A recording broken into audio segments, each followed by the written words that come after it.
The silver chains burned against Lyra's wrists as she stood on the auction platform, but not as much as her father's cold stare from the crowd, the same man who once called her his little moon, now counting the gold coins that would seal her fate. The marketplace reeked of sweat and desperation. Lyra kept her chin up, refusing to let the jeers and whispers break her. She'd heard it all before anyway. Too soft. Too round. Too human-looking. In a pack where lean muscle and sharp angles were prized, her curves made her a target. "Look at those hips," someone snickered from the crowd. "Good for breeding, at least." Heat flooded Lyra's cheeks, but she didn't flinch. She'd learned long ago that showing weakness only made things worse. Instead, she focused on her father's face, Thomas Blackthorne, once a respected warrior, now hollow-eyed and desperate. The gambling debts had eaten away at him like a disease, and apparently, she was his cure. "The bidding starts at 50 gold, the auctioneer called out, his voice cutting through the morning air. For Lyra Blackthorne, 16 years old, unmated, bloodline verified. 50 gold. That's what 16 years of her life was worth. Less than her father owed to the underground fight rings. The crowd murmured, but no hands went up. Lyra's stomach twisted. Even as a debt payment, no one wanted her. She caught sight of Marcus Redclaw and his friends in the crowd, the same boys who'd made her school years a living hell. Marcus was smirking, probably enjoying watching her humiliation. "Do I hear 50? The auctioneer tried again, sounding less confident. 40, came a bored voice from the back. 35. Another voice, equally disinterested. Each dropping bid felt like a slap. Lyra bit the inside of her cheek until she tasted blood. Her mother would have fought this. Elena Blackthorne had been fierce, protective, everything a Luna should be. But Elena was 3 years dead, and the circumstances of her death were still whispered about in dark corners. Hunting accident, they said. But Lyra remembered the scratches on her mother's arms that looked nothing like animal claws, and the way her father had burned all of Elena's belongings the next day. 20 gold, someone called out, and the crowd laughed. 20 gold. The price of a decent horse, or a week's worth of supplies. That's what she was worth to these people. Lyra closed her eyes and tried to remember her mother's voice, the lullabies she used to sing, anything to block out this nightmare. Going once. The auctioneer's voice was cut off by the sound of hoofbeats. Heavy, rhythmic, approaching fast. The crowd fell silent as a group of riders emerged from the forest path. Their horses were massive black beasts, and their riders wore dark leather armor that seemed to absorb the morning light. But it was their scent that made every werewolf in the marketplace freeze. Power. Danger. And underneath it all, something wild and untamed that made Lyra's wolf stir uneasily in her chest. The lead rider dismounted with fluid grace. He was tall, broad-shouldered, with dark hair and eyes like winter storms. Even from a distance, Lyra could feel the authority radiating from him. Alpha. But not just any alpha. Alpha King, someone whispered, and the name rippled through the crowd like wildfire. Kieran Nightfall. The stories about him were legend, and nightmare. They said he ruled the Northern Territories with an iron fist. They said he could kill with just his voice. They said no one who entered his domain ever came back. "I'll take her," he said, his voice carrying easily across the silent marketplace.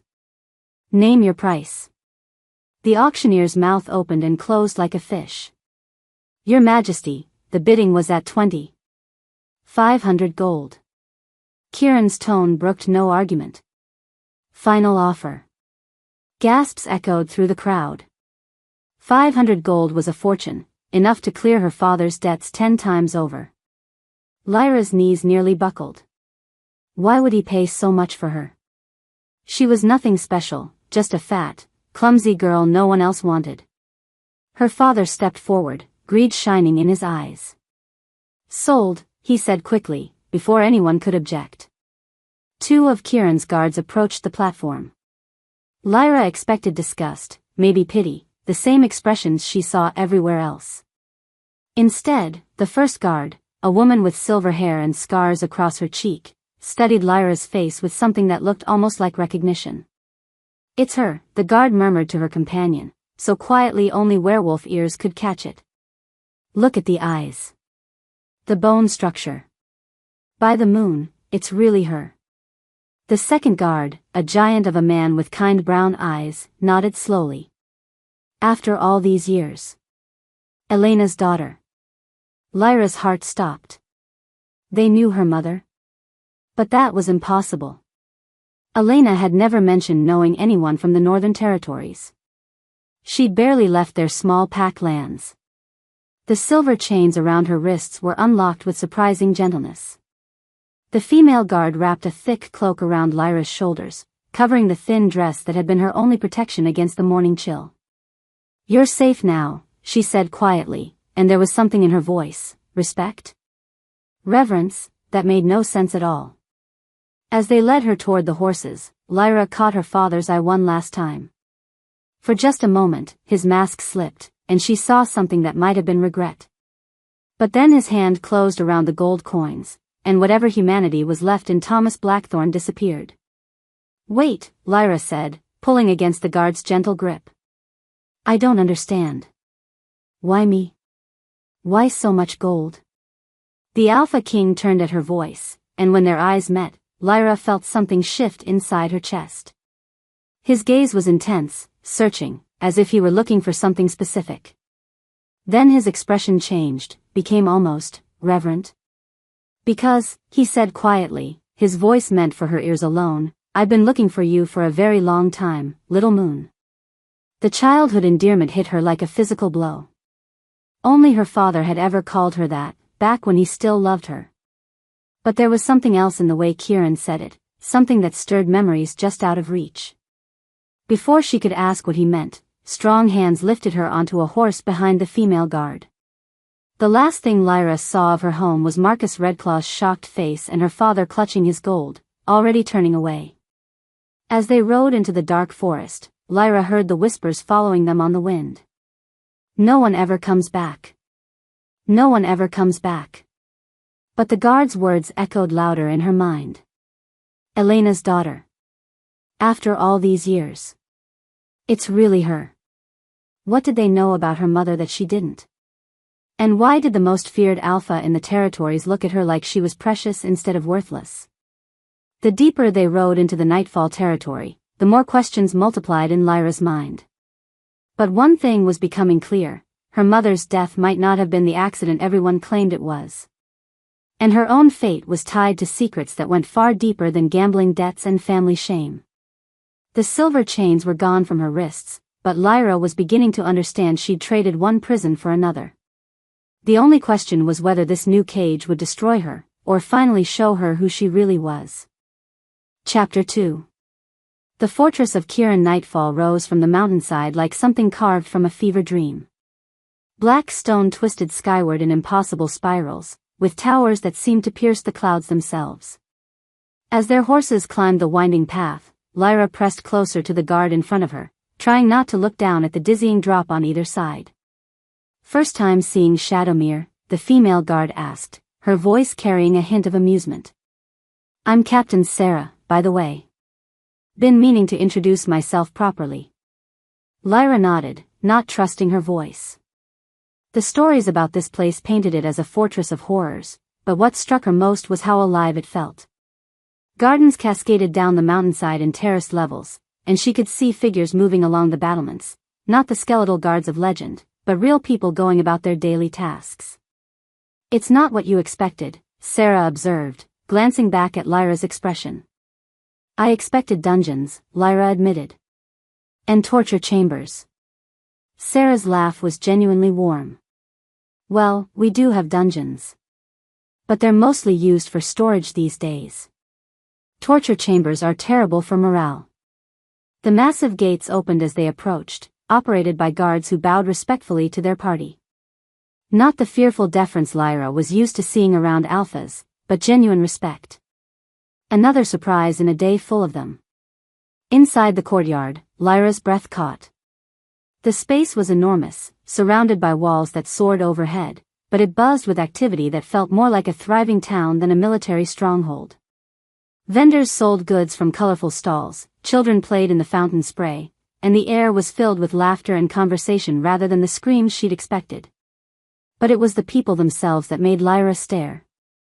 A woman with only one arm was haggling with a merchant, her remaining hand gesturing emphatically as she negotiated. A man with burn scars covering half his face was teaching a group of children some kind of game, his disfigured features animated with joy. Near the stables, a werewolf who moved with the telltale limp of a damaged spine was grooming horses with obvious expertise and pride. "Welcome to the island of misfit toys," Sarah said softly, following Lyra's gaze. "Though we prefer to call it home." Before Lyra could ask what she meant, a commotion near the main doors caught her attention. A group of servants had emerged, but not the cowering, terrified staff she'd imagined. These people moved with purpose and dignity, and at their head was a woman who commanded attention despite her diminutive size. She was ancient, her hair silver white and her face lined with decades, but her pale blue eyes were sharp as winter frost. She wore simple gray robes, but something about her bearing suggested she was far more than a servant.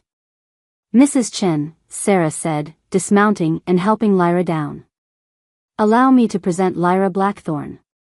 The old woman stepped forward, and Lyra found herself being studied with an intensity that made her want to fidget. Mrs. Chen's gaze traveled over her face, her build, even the way she stood, as if cataloging every detail. "Elena's child," Mrs. Chen finally said, and her voice carried the faint trace of an accent Lyra couldn't place. "You have her eyes. But your father's stubborn chin. You knew my mother?" The question burst out of Lyra before she could stop it. Something flickered across the old woman's face, sadness, maybe, or old anger. "I knew her well, child.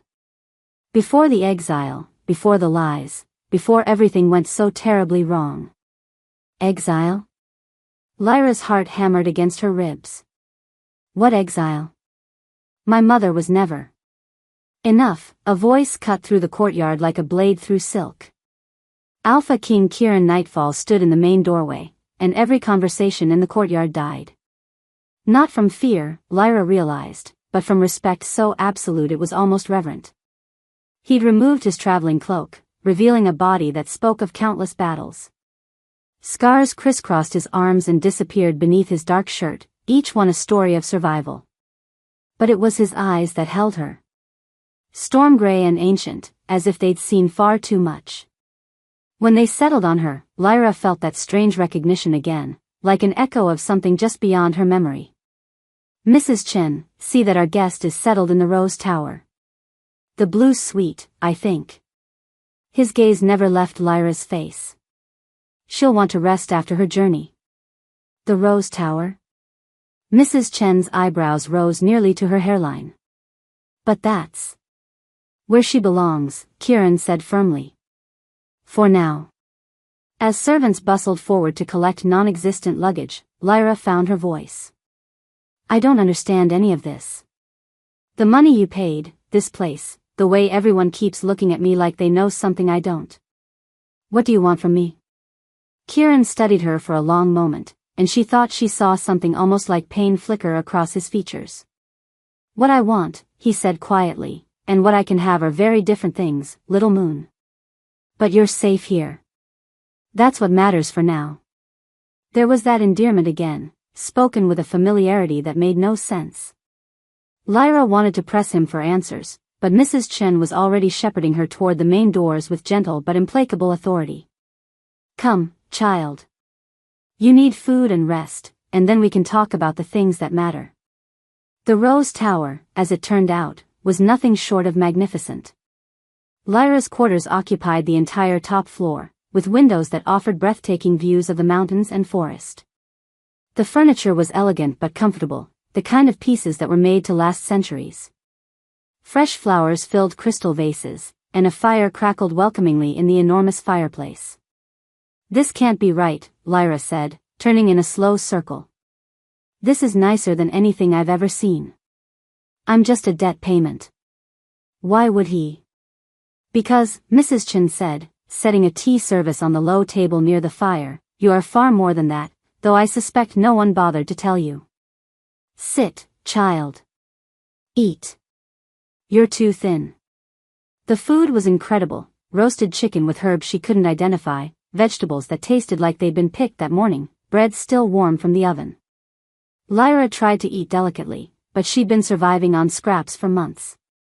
Her father had been selling their food to pay gambling debts long before he'd decided to sell her. Better, Mrs. Chen said approvingly as Lyra cleaned her plate. Now, tell me about your transformations. Lyra nearly choked on her tea. My what? Your wolf form, child. How often do you shift? How long can you maintain the change? Heat flooded Lyra's cheeks. This was the question she'd been dreading, the secret shame she'd managed to hide from everyone except her father. It's not difficult.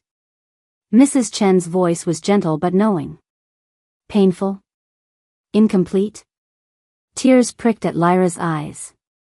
I can barely do it at all. Even when I manage the shift, I can only hold it for a few minutes. And the pain. She shuddered at the memory. It feels like my bones are breaking every time. Instead of the disgust or disappointment she expected, Mrs. Chen nodded as if this was exactly what she'd thought she'd hear. Of course it does. You're fighting your own nature, trying to force a change your body isn't ready for. What do you mean? But Mrs. Chen was already standing, smoothing her robes. Rest now. Tomorrow we'll begin to sort things out. But first, you need to understand what you are, not what others have told you you should be. After the old woman left, Lyra wandered her luxurious prison, trying to make sense of everything that had happened. Through the windows, she could see the courtyard below, still busy with activity even as evening approached. The normalcy of it was almost surreal after a lifetime of expecting the worst. A soft knock interrupted her brooding. Come in. Captain Sarah entered, carrying a bundle of clothes. Thought you might want something more comfortable than that auction dress. The clothes were simple but well-made: soft leggings, a tunic that wouldn't pull tight across her curves, sturdy boots that actually fit. After Sarah left, Lyra changed gratefully, marveling at how different she felt in clothing that didn't constantly remind her of her supposed flaws. She was braiding her hair when she heard it, a howl from somewhere deep in the forest. Long, mournful, and achingly lonely. Without thinking, Lyra found herself responding, a sound that started low in her throat and built to something she'd never managed before. The response was immediate. Howls answered from all directions, the pack calling to one of their own. But instead of the usual pain and struggle, Lyra felt something shift inside her chest. Her bones began to elongate, her muscles to change, but this time it didn't hurt. This time, it felt like coming home. For a brief, glorious moment, she was Wolf. Not the broken, incomplete thing she'd always managed before, but something wild and powerful and right. She could smell everything: the mountain air, the forest, the hundreds of scents that marked this as pack territory. She could feel the stone beneath her paws, the strength in her limbs. Then, as suddenly as it had come, the connection snapped. The transformation reversed itself so violently that Lyra hit the floor hard, gasping and shaking. Her bones felt like they were on fire, her muscles cramping as they returned to human form. Damn, she whispered, tears streaming down her face. For a moment, she'd thought maybe here, in this strange place, things might be different. But she was still the same broken girl who couldn't even manage a proper shift. A slow clap from the balcony made her head snap up. Alpha King Kieran stood in the doorway. She hadn't even noticed, his expression unreadable. How long have you been there? She demanded, scrambling to cover herself with a discarded blanket. Long enough. He stepped into the room, his movements predatory but somehow not threatening. That was your first real shift, wasn't it? Lyra's face burned with humiliation. It wasn't real. I couldn't hold it. It was real, he said firmly. And the reason you couldn't hold it has nothing to do with weakness. Then what? The question came out sharper than she'd intended, but she was tired of riddles and half-answers. Kieran was quiet for a long moment, studying her with those storm-gray eyes. When he spoke, His voice was soft, almost reverent. You shifted in response to the pack call. Not just any pack call, my pack call. Do you know what that means? Lyra shook her head, not trusting her voice. It means your wolf recognizes this territory. Recognizes me. He paused, something almost like pain crossing his features. It means you're exactly who I thought you were. I don't understand. You will. Kieran moved toward the door, then paused. The transformation failed because you're not just any werewolf, Lyra. You never were. Your mother knew it, and that's why she died protecting the secret. What secret? But he was already gone, leaving Lyra alone with more questions than answers. She pulled herself up from the floor, her body still aching from the failed shift. But underneath the pain was something else, a sense of possibility she hadn't felt in years. For just a moment, she'd been whole. She'd been powerful. And Kieran had watched it happen with knowing eyes, as if he'd been expecting it all along. Whatever game was being played here, whatever secrets everyone seemed to know except her, Lyra was beginning to suspect her part in it was far larger than anyone had bothered to mention. The question was whether that was a good thing, or the most dangerous thing that had ever happened to her. Outside her window, the pack was still calling, their voices weaving together in the ancient song of wolves. And somewhere in that harmony, Lyra could swear she heard an echo of her own voice, calling back. Chapter 3. Lyra woke to sunlight streaming through unfamiliar windows and the momentary panic of not knowing where she was. Then memory crashed back, the auction, the journey, the failed transformation Kieran had witnessed. Heat flooded her cheeks at that last part. Nothing like humiliating yourself in front of the most powerful alpha in North America. A soft knock interrupted her mortification. Come in. Captain Sarah entered with a breakfast tray, her scarred face kind. Thought you might want to eat before exploring. The fortress can be overwhelming on an empty stomach. Is that what I'm doing? Exploring? Lyra asked, accepting the tray gratefully. The food smelled incredible, fresh bread, eggs, fruit that looked like it had been picked this morning. What else would you call it? Sarah settled into the chair across from her. You're not a prisoner, despite what you might think. Kieran's made that clear to everyone. Then what am I? Sarah was quiet for a moment, studying Lyra's face. That's something you'll have to figure out for yourself. But I will say this, every person in this fortress has a story. Most of us came here broken, cast out, convinced we were worthless. Kieran saw something different. After Sarah left, Lyra dressed in the comfortable clothes she'd been given and ventured out of the Rose Tower. The fortress was even more impressive in daylight, with corridors that seemed to go on forever and rooms that served purposes she couldn't begin to guess. But it was the people she encountered that truly amazed her. In the weapon training yard, she found a group practicing combat forms. The instructor was missing his left leg below the knee, but his movements were fluid, deadly, and absolutely mesmerizing. His students included a woman with distinctive albinism, her white hair and pale skin marking her as different in a society that valued dark, wolf-like features. You must be Lyra, the woman said, approaching with a warm smile. I'm Zara. Welcome to the island of misfits. That's what Captain Sarah called it too, Lyra said. Is that really what this place is? Among other things. Zara's laugh had an edge to it. We're the ones who don't fit the perfect werewolf mold. Too soft, too weak, too different. But Kieran sees potential where others see flaws.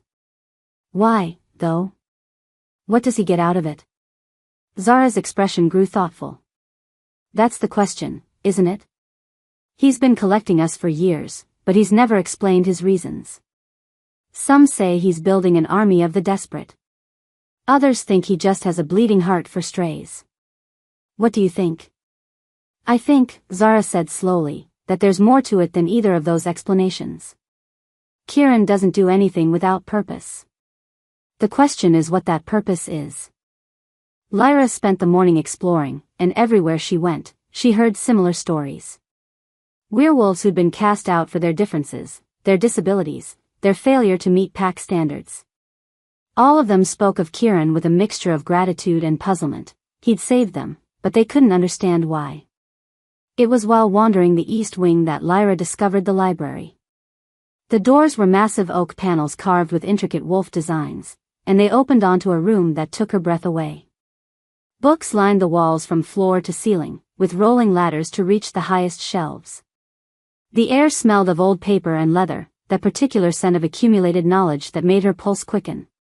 "Beautiful, isn't it?" an elderly voice said from behind her. Lyra turned to find a man who had to be in his 80s, with silver hair and eyes that sparkled with intelligence. He moved slowly, leaning heavily on a walking stick, but his smile was warm. "I'm Professor Whitmore," he said. "Keeper of the archives, among other things. You must be Elena's daughter." "Everyone keeps saying that like it means something," Lyra said, unable to keep the frustration from her voice. "My mother was just a pack member. She wasn't anyone special." Professor Whitmore's eyebrows rose. "Just a pack member? My dear girl, your mother was many things, but ordinary wasn't one of them. Would you like to see?" Before Lyra could answer, he was leading her deeper into the library, past sections on history and warfare, past shelves of what looked like ancient texts. Finally, he stopped at a corner where a small reading area was set up, complete with comfortable chairs and excellent lighting. "Genealogy section," he explained, pulling down a leather-bound volume that looked centuries old. "Family histories, bloodline records, that sort of thing. Kieran asked me to maintain comprehensive records when he first established the fortress." The professor opened the book carefully, turning pages covered in meticulous handwriting until he found what he was looking for. "There," he said, pointing to a family tree that spread across 2 pages. "The Silvermoon lineage." Lyra's heart stopped. There, written in elegant script, was her mother's maiden name, Elena Silvermoon. "Silvermoon," she whispered. "But my mother's name was Blackthorn. She took my father's name when they mated.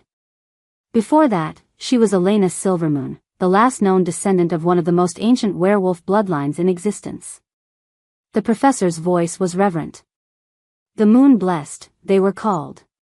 Werewolves whose connection to the lunar cycle gave them abilities far beyond what modern packs possess." "That's impossible.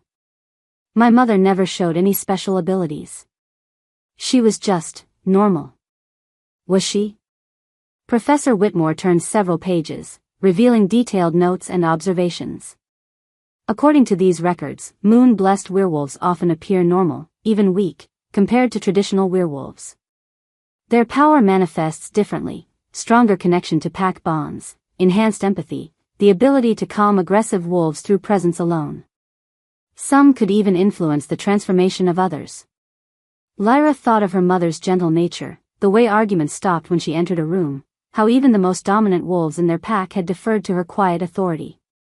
She'd always attributed it to her mother's kindness, but what if it had been something more? "The bloodline was thought extinct," the professor continued. "The last recorded moon-blessed died over a century ago. Until Kieran started investigating and found references to a Silvermoon daughter who'd gone into hiding." "Hiding from what?" The professor's expression grew grim. "There are those who believe the moon-blessed are abominations, deluded bloodlines that weaken the werewolf race.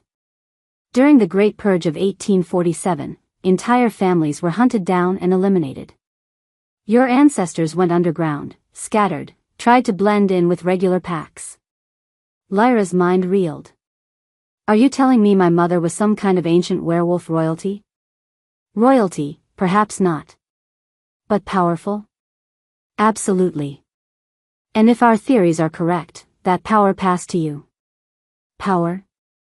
Lyra laughed bitterly. "I can barely hold a transformation for 30 seconds. I'm the weakest werewolf in any pack I've ever met." "Are you? Or are you trying to transform in a way that goes against your very nature?" The professor closed the book gently. "Modern werewolves force their changes through aggression, dominance, territorial instincts. Moon-blessed transformations were triggered by emotional connection, by lunar energy, by the bonds between pack members. Last night's brief, glorious transformation came flooding back. She hadn't been trying to force anything, She'd been responding to the pack call, feeling connected to something larger than herself. Kieran knows all this, she asked. Kieran has been searching for moon-blessed descendants for over 20 years. Your mother was the first one he found, and when she died. The professor trailed off, looking uncomfortable. When she died, what? Perhaps that's a conversation for someone else to have with you. Anger, sharp and sudden, flared in Lyra's chest. I am so tired of everyone talking around me like I'm a child.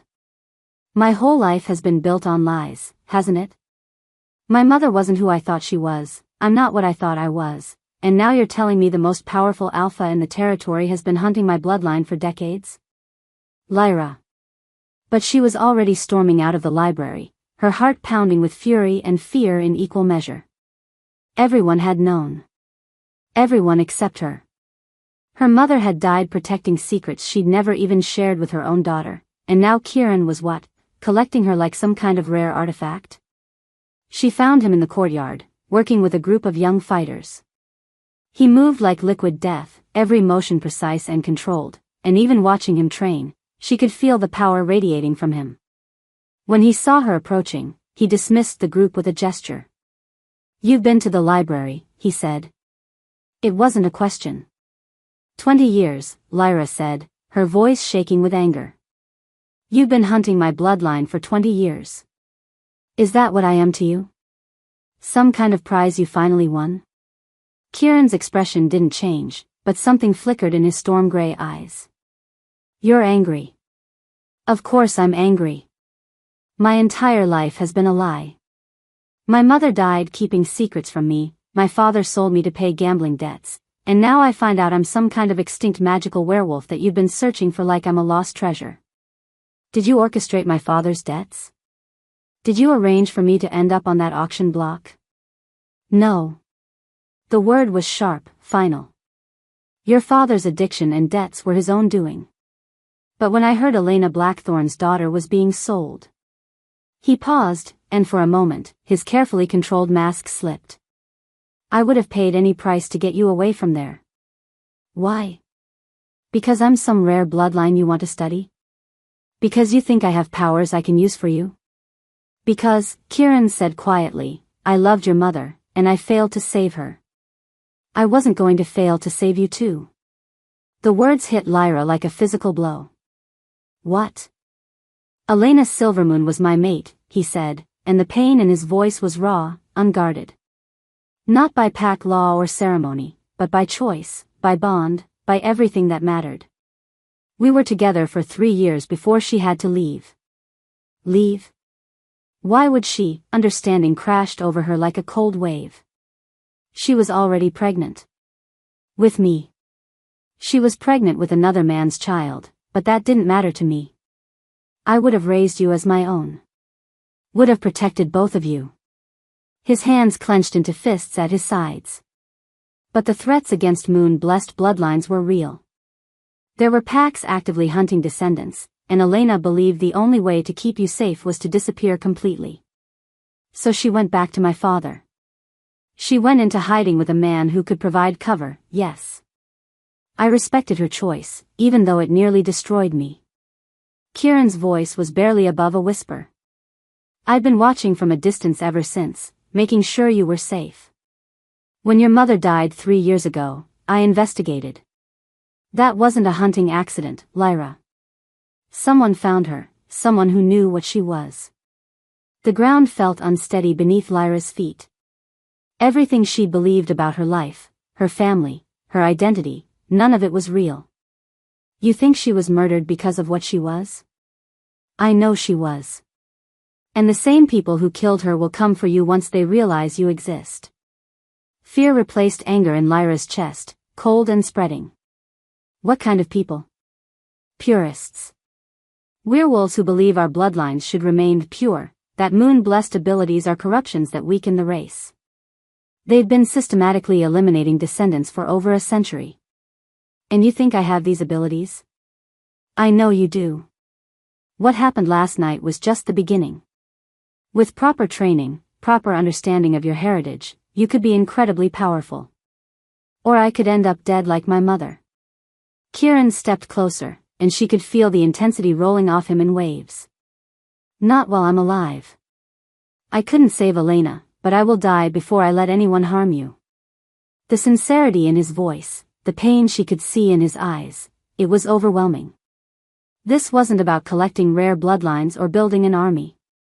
This was personal, had always been personal. I don't know how to be what you think I am, she said, her voice small. You don't have to be anything except yourself. But you deserve to know the truth about your heritage, about your abilities, about why your mother made the choices she did. Lyra looked around the courtyard, at all the misfit werewolves who'd found a home here, at the fortress that had become a sanctuary for those who didn't fit the traditional mold. Is that why you collect us? The different ones, the broken ones? Are we all descendants of lost bloodlines? Some are. Others are just werewolves who needed a place to belong.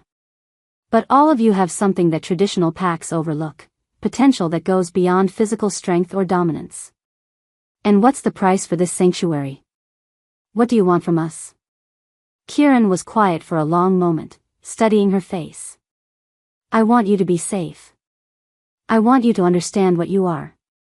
And when the purists come, because they will come, I want you to be strong enough to survive.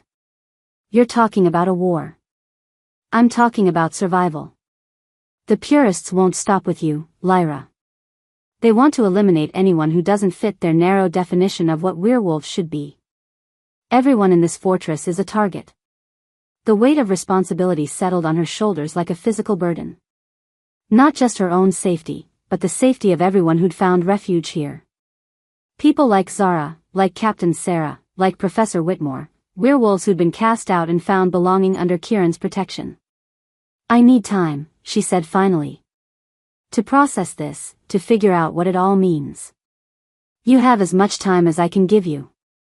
But the moon cycle is approaching, and that's when your abilities will be strongest. If we're going to train you, we need to start soon. As Lyra walked back toward the Rose Tower, her mind churned with everything she'd learned. Her mother hadn't been a simple pack member but a descendant of ancient werewolf royalty. Kieran wasn't just a powerful alpha but the man who'd loved her mother and lost her. And she wasn't a broken, defective werewolf but something potentially far more dangerous. The question was whether she was strong enough to become what everyone seemed to think she was, or if she'd end up like her mother, dead for the crime of being different. But as she looked back at the fortress, at the sanctuary Kieran had built for werewolves like her, she felt something stirring that she'd never experienced before. Not just anger or fear, but purpose. These people were counting on her, whether they knew it or not. The purists who'd killed her mother were still out there, still hunting. And for the first time in her life, Lyra Blackthorn, or perhaps Lyra Silvermoon, felt ready to fight back. Chapter 4. The training began at dawn, in a circular clearing deep within the forest that surrounded Shadowmere. Ancient stones marked the perimeter, carved with symbols that seemed to shift and dance when Lyra wasn't looking directly at them.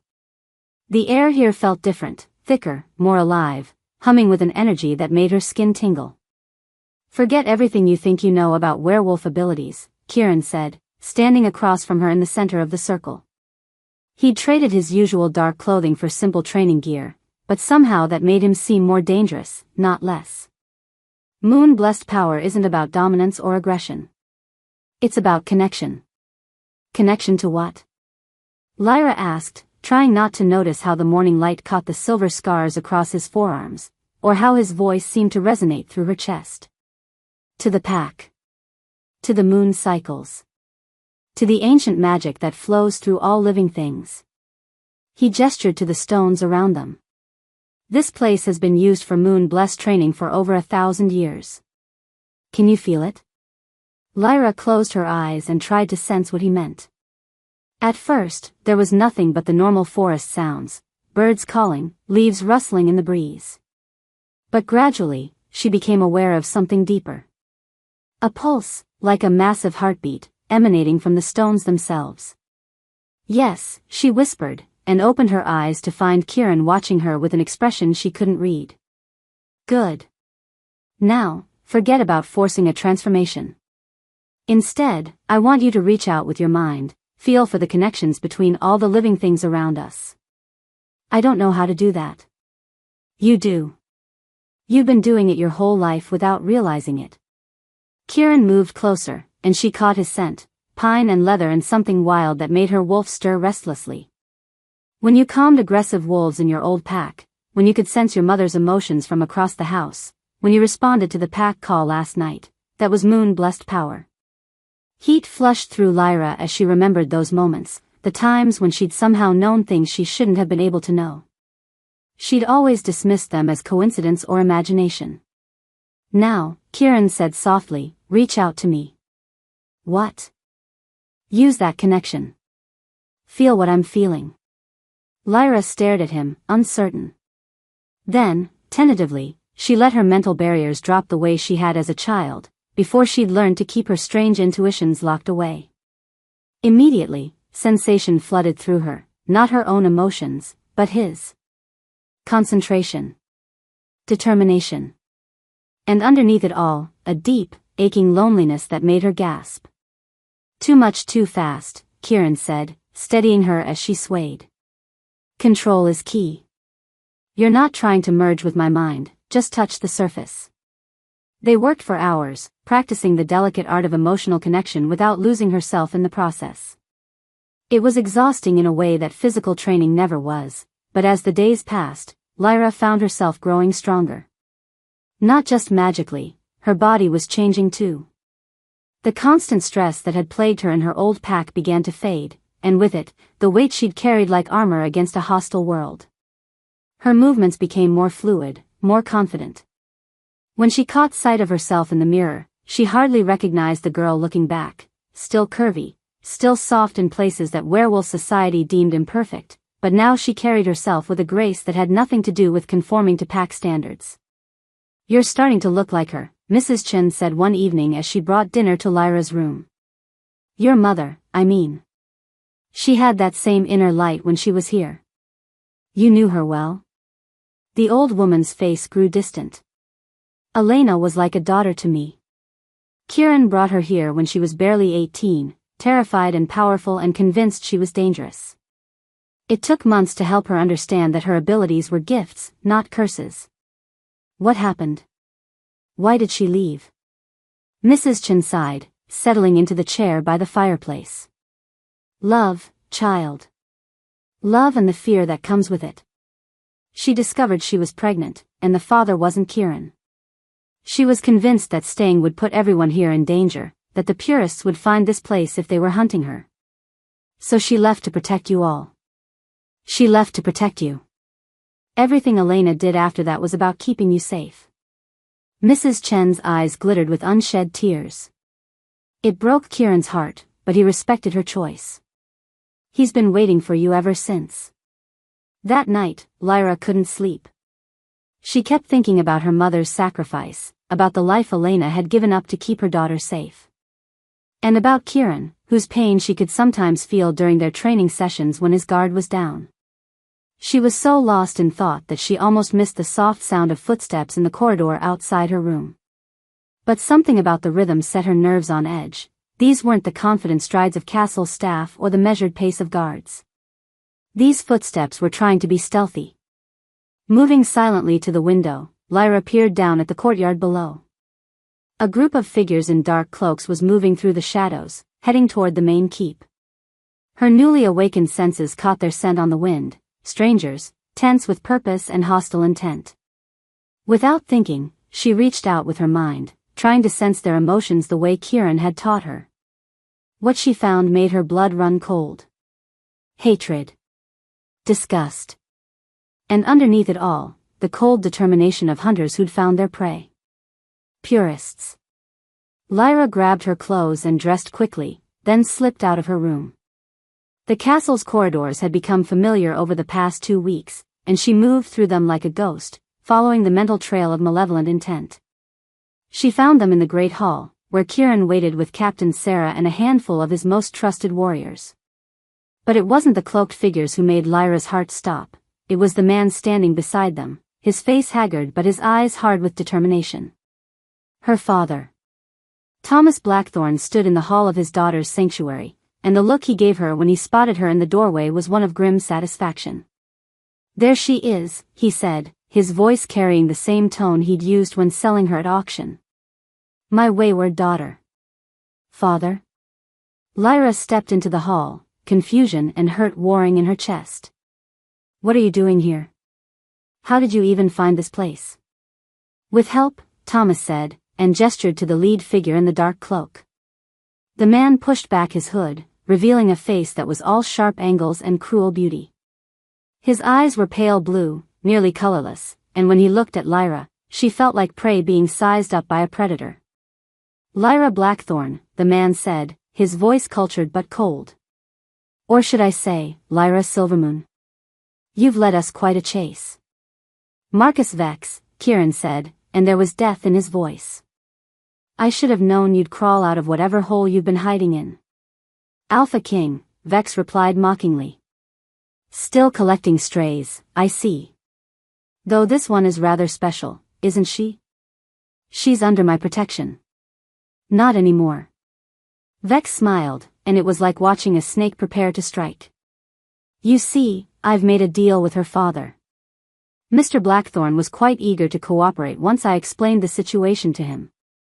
Lyra looked between her father and the purest leader, understanding dawning like a cold sunrise. You made a deal with them? After everything they've done? Thomas's face flushed, but his voice remained steady. They told me what you are, Lyra. What your mother was. Abominations. Corruptions of pure werewolf blood. They're offering to cleanse you of the taint, to make you normal. Normal? Rage exploded through Lyra's chest, so powerful it made the air around her shimmer. Is that what you think I need? To be cleansed? The moon-blessed bloodline is a disease, Vex said conversationally. One that we've been working to eliminate for generations. Your mother understood that, in the end. Why else do you think she ran from here? She knew her very existence was a threat to the natural order. My mother ran to protect her child, Kieran said, stepping protectively in front of Lyra. Something you wouldn't understand. Oh, but I do understand. Just as I understand what you're really doing here, Nightfall. Collecting ancient bloodlines, training them, preparing them for something. Care to tell the girl what you're really planning? Lyra felt Kieran's tension spike, and with her newly awakened abilities, she caught a flash of emotion from him, guilt, fear, and something that felt like desperation. Kieran, she said quietly. What is he talking about? Tell her, Vex said with obvious enjoyment. Tell her about the Shadowbane curse. Tell her about the ritual you're planning, and what it will cost her. The silence stretched between them, heavy with unspoken truths. Finally, Kieran turned to face her, and the pain in his eyes was like a physical blow. There's something I haven't told you, he said, his voice barely above a whisper. About why I've been gathering the bloodlines, about what we're preparing for. The curse, Professor Whitmore's voice came from the doorway, where he'd appeared with Mrs. Chen and several other residents of the castle. He's talking about the Shadowbane curse. What curse? Lyra demanded, though part of her already knew she didn't want to hear the answer. A magical plague, the professor said, his ancient face grim. Cast by purist extremists 3 centuries ago. It's been slowly poisoning werewolf bloodlines ever since, making us weaker, shorter-lived, less connected to our wolf nature. That's why so many modern werewolves struggle with transformation, why pack bonds have grown weaker, why our birth rates are declining. And the only way to break it, Vex said with malicious pleasure, is through a blood sacrifice. The life force of a moon blessed, freely given, channeled through descendants of the 5 ancient bloodlines during the next lunar eclipse. Lyra felt the world tilt around her. A blood sacrifice. You mean? Your death, Kieran said, the words seeming to tear from his throat. The ritual requires your life. That's why I've been gathering the bloodlines, why I've been training you. Not just to awaken your abilities, but to prepare you for what's coming. The betrayal hit her like a physical blow. All of it, the rescue, the training, the growing feelings between them, it had all been leading to this moment, to her willing sacrifice for the greater good. You've been planning to kill me, she said, her voice hollow with shock. Not kill, Kieran said desperately. Save everyone else. The curse is accelerating, Lyra. Within a generation, werewolves will be extinct. Your sacrifice could save the entire species. How noble, Vex said mockingly. Though I suspect the good Alpha King hasn't mentioned that he's been developing feelings for his intended sacrifice. Makes it rather more complicated, doesn't it? Lyra looked around the great hall, at all the people she'd come to care about over the past 2 weeks. Zara with her gentle strength, Captain Sarah with her fierce loyalty, Mrs. Chen who'd become like a grandmother to her. Professor Whitmore with his endless knowledge and kind eyes. All of them had known. All of them had been preparing her for death. The lunar eclipse is in 3 days, her father said, breaking the tense silence. Come with us now, Lyra, and Mr. Vex has promised to find a way to remove the moon-blessed abilities from your bloodline permanently. You can live a normal life. Normal, Lyra repeated, tasting the word like poison. With you? After you sold me like livestock? I was trying to protect you. You were trying to pay your gambling debts. Fury rose in her chest, hot and pure. Just like you're trying to pay them now. What did they offer you, father? What was I worth this time? Thomas's face went white, but before he could answer, Vex stepped forward. Enough sentiment. The girl comes with us, willingly or not. The bloodline ends here. Over my dead body, Kieran snarled, and Lyra felt power radiating from him like heat from a forge. That can be arranged, Vex replied, and suddenly the hall erupted into chaos. The purists attacked with silver weapons and poison darts, moving with the precision of trained assassins. Kieran's warriors met them head-on, the clash of metal ringing through the ancient stones. But Lyra barely registered the battle around her. All she could think about was the choice before her. Stay and die for people who had lied to her, manipulated her, trained her like a lamb for slaughter. Or go with her father and the purists, have her abilities stripped away, become the normal, powerless girl everyone seemed to think she should be. But as she watched Sarah take a silver blade meant for Mrs. Chen, as she saw Zara fighting desperately to protect the younger residents, Lyra realized that the choice wasn't really about her at all. These people, these misfits and outcasts and broken souls, they were her pack now. Her family. And whether they'd lied to her or not, whether they'd been preparing her for sacrifice or not, they were fighting to protect something bigger than themselves. The curse was real.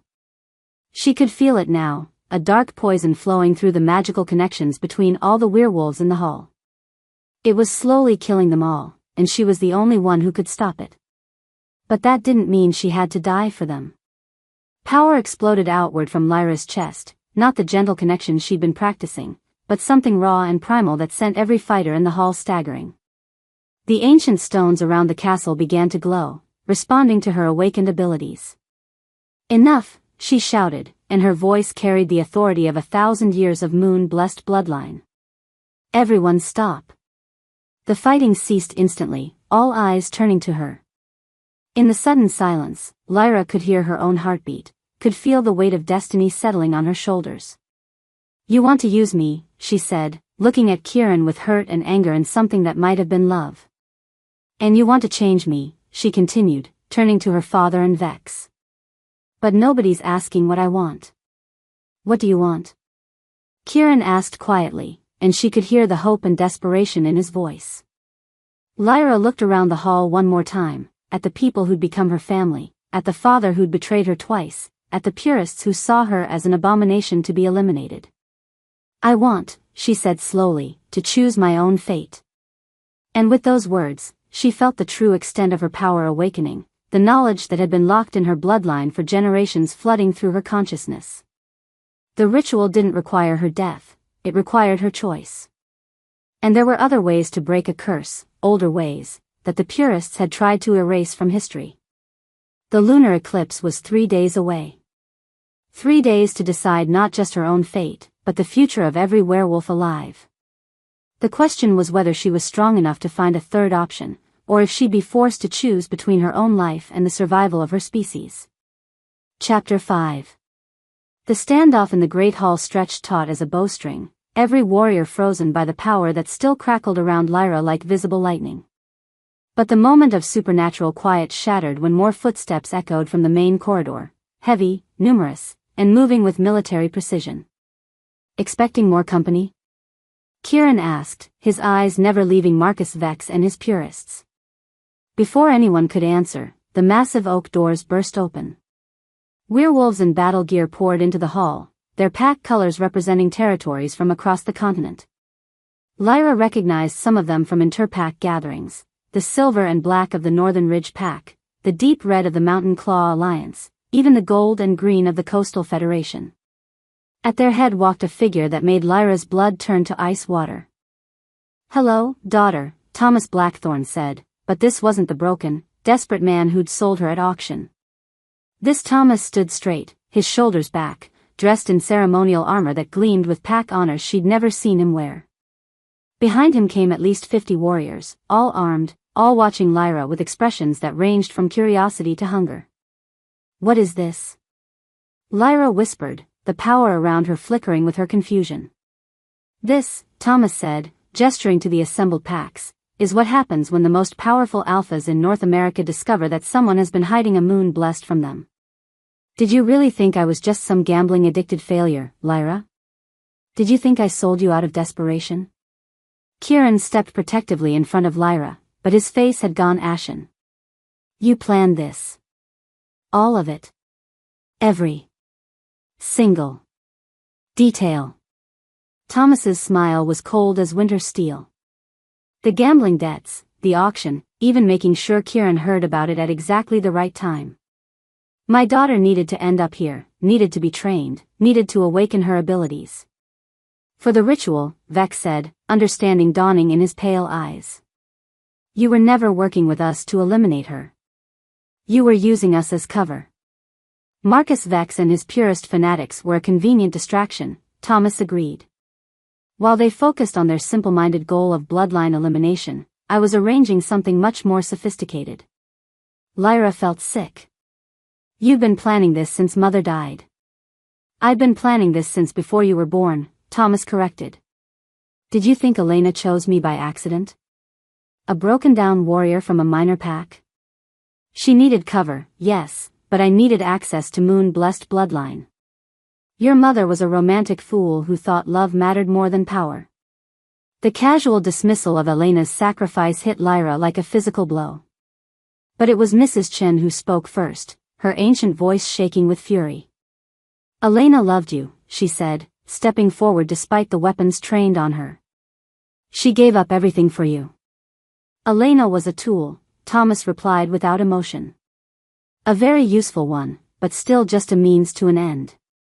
And when she started asking too many questions, when she threatened to expose the network we'd built."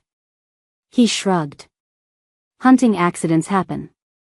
The confirmation of what they'd all suspected, that Elena had been murdered, sent a ripple of rage through the assembled castle defenders. But Lyra felt something different, something cold and sharp settling in her chest where her heart used to be.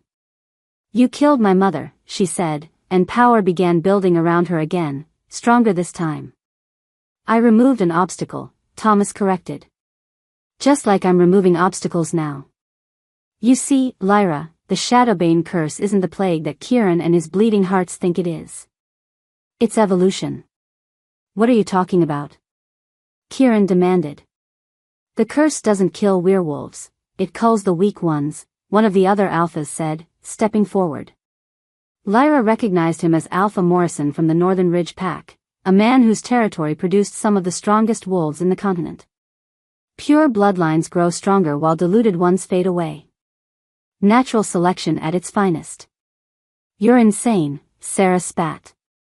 "The curse is killing children, making entire packs infertile." "Making weak packs infertile," Morrison corrected. "Strong packs, pure packs, we're thriving. Our birth rates are higher than they've been in centuries. Our wolves are stronger, faster, more connected to their primal nature." Understanding crashed over Lyra like a dark wave. "You want to keep the curse. You want it to continue killing the weak so you can rule over what's left." "Smart girl," Thomas said approvingly. "The old world is dying anyway. Too many mixed bloodlines, too many packs trying to integrate with humans, too many weak wolves dragging down the gene pool.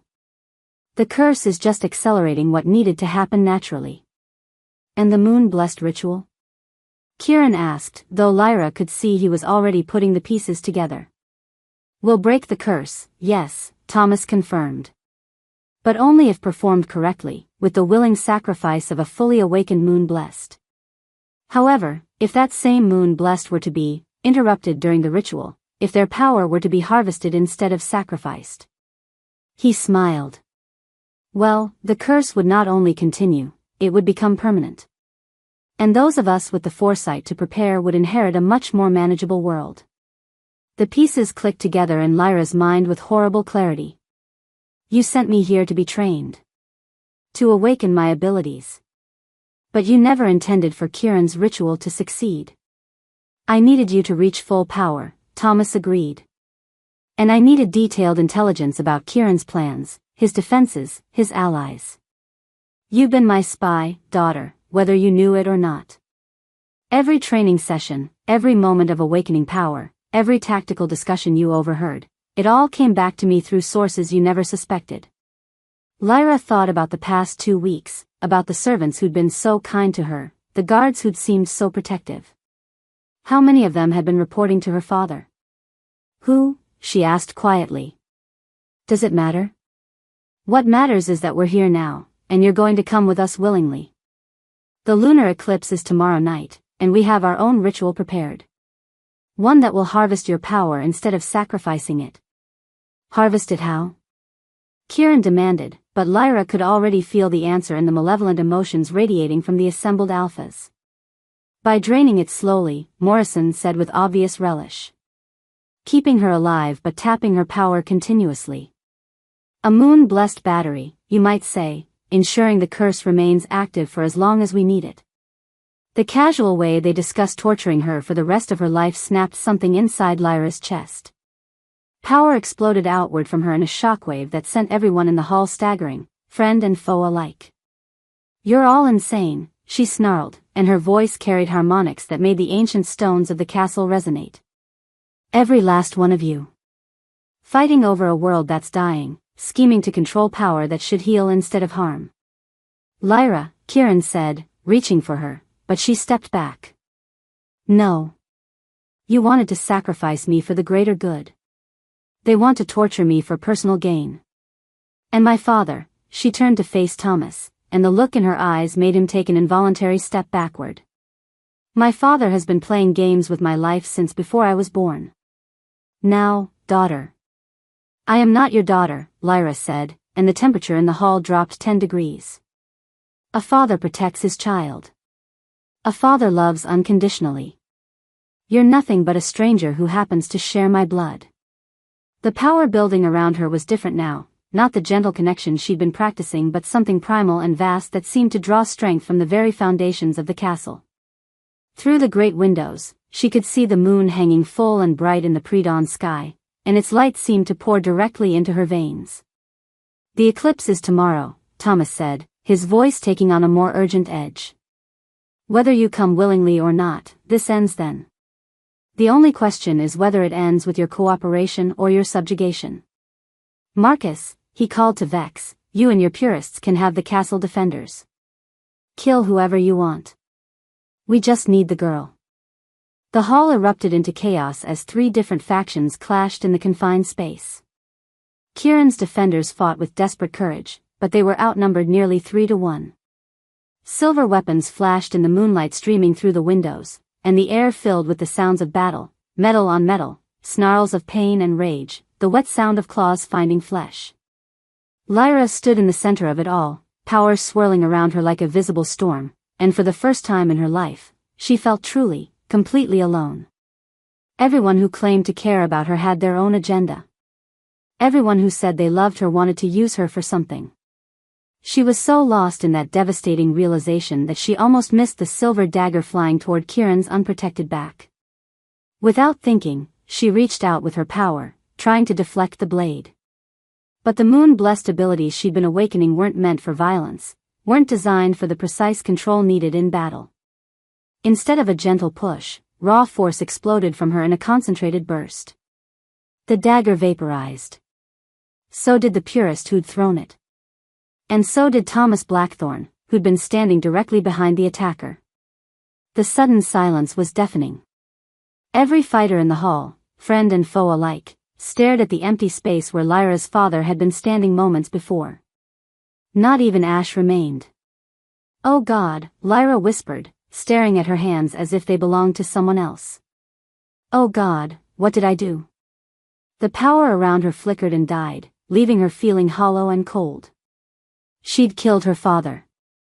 Not in a moment of rage or revenge, but by accident, while trying to save someone else. The man who'd betrayed her, who'd murdered her mother, who'd planned to torture her for the rest of her life, and she'd destroyed him without even meaning to. "Lyra," Kieran started forward, but she backed away. "Don't. Please don't." Tears streamed down her face, but she couldn't tell if they were from grief or horror or relief. "I didn't mean to. I was trying to save you, and I..." "You saved us all," Morrison said, and there was something like respect in his voice now. That kind of power, unleashed without training or control. No wonder your father wanted to harvest it. "The eclipse is tomorrow," another alpha said, eyeing Lyra with new wariness. With that kind of raw power, the ritual could go very wrong.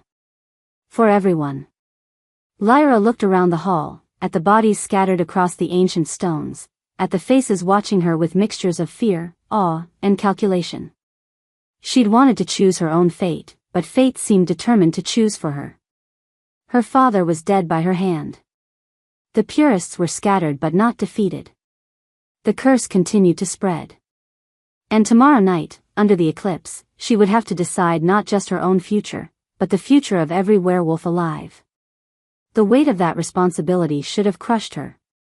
Instead, as she stood in the ruins of her family's final betrayal, Lyra felt something unexpected settling in her chest. Determination. She was done being everyone else's pawn. Done being the victim of other people's schemes. Done letting others decide what her life would be worth. Tomorrow night, under the eclipse, there would indeed be a ritual. But it would be her ritual, performed her way, with her choices driving the outcome. The question was whether anyone, ally or enemy, would survive what she was planning to do. "Clear the hall," she said, and her voice carried an authority that made even the hostile alphas hesitate. "All of you. I need to think." "Lyra," Kieran said softly, "you don't have to." "Yes," she said, meeting his eyes with a calm that surprised them both. "I do. This ends tomorrow night, one way or another. But it ends on my terms." As the various factions slowly filed out of the Great Hall, leaving her alone with the blood and the moonlight and the weight of her choices, Lyra Silvermoon began to plan. The curse would be broken. The threat would end. And she would survive it.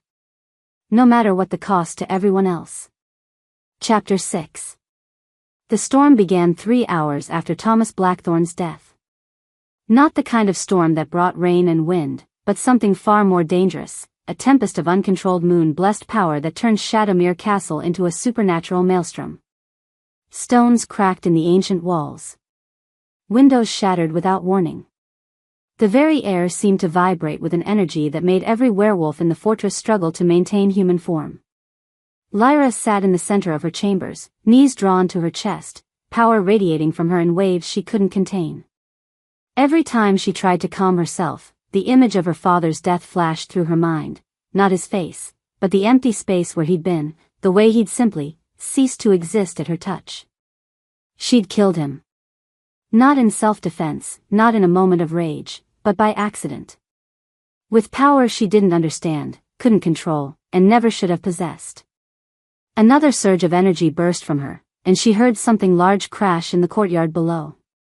Probably another section of the outer wall. At this rate, she'd bring down the entire fortress before sunrise. A soft knock interrupted her spiral of self-loathing. "Lyra?" Kieran's voice, carefully controlled but strained. "May I come in?" "Stay away," she called back, not trusting herself to look at him. "I can't control it. I could hurt you." "You won't. You don't know that." "I don't know that." Another wave of power pulsed outward, and she heard his sharp intake of breath through the door. Even he could feel the intensity of what was building inside her. The door opened anyway, because of course it did. Kieran never had been good at following orders when it came to his own safety. He stepped into the room cautiously, and Lyra's heart clenched at the sight of him. His face was pale, drawn tight with exhaustion and something that looked almost like hunger. But not for food. Something darker, more primitive. "How long has it been since you've slept?" she asked, noting the shadows under his eyes, the way his hands trembled slightly before he clenched them into fists. "Sleep isn't important right now." He moved closer, each step deliberate and careful. "You're tearing the castle apart, little moon. And more importantly, you're tearing yourself apart." "I killed him." The words came out as a whisper, but they seemed to echo in the charged air between them. "My own father. I was trying to save you, and I just unmade him. He would have killed me. And then he would have spent the rest of your life torturing you for your power." Kieran knelt in front of her, close enough that she could feel his warmth but not so close that the energy radiating from her would affect him. "You saved not just me, but everyone in this castle. Everyone who ever would have been a victim of his schemes. That doesn't make it easier. It's not supposed to be easy. Taking a life, even in defense of others, should never be easy. The fact that it's tearing you apart proves you're still human, still capable of the compassion that makes you who you are." Lyra looked up at him, and for a moment, the power around her calmed. But what she saw in his face made her stomach clench with new fear. His eyes were different, still the storm gray she'd come to love, but with flecks of something wild and predatory that hadn't been there before. "Kieran," she said carefully, "when was the last time you shifted?" His jaw tightened. "That's not important. It's important to me." "When?" 3 days ago. During training." But there was something evasive in his tone, something that made her newly awakened empathic abilities ping with alarm. "That's not true," she said, studying his face more carefully. The pale skin, the slight tremor in his hands, the way he held himself with rigid control. "You can't shift, can you? Something's wrong." "Lyra. Show me." Power flared around her again, not in uncontrolled bursts but focused, determined. "Shift. Right now." "I can't." The admission seemed to tear from his throat. "I haven't been able to for weeks. Maybe months." The pieces clicked together with horrible clarity. "The curse. You're infected." Kieran's laugh was bitter, hollow. "Infected doesn't begin to cover it. The Shadowbane curse doesn't just weaken werewolves, Lyra. It turns us into something else. Something that's not quite human and not quite wolf, but hungry for both." "What do you mean?" Instead of answering, he stood and moved to the window, staring out at the pre-dawn darkness. "The curse progresses in stages. First, you lose the ability to shift cleanly.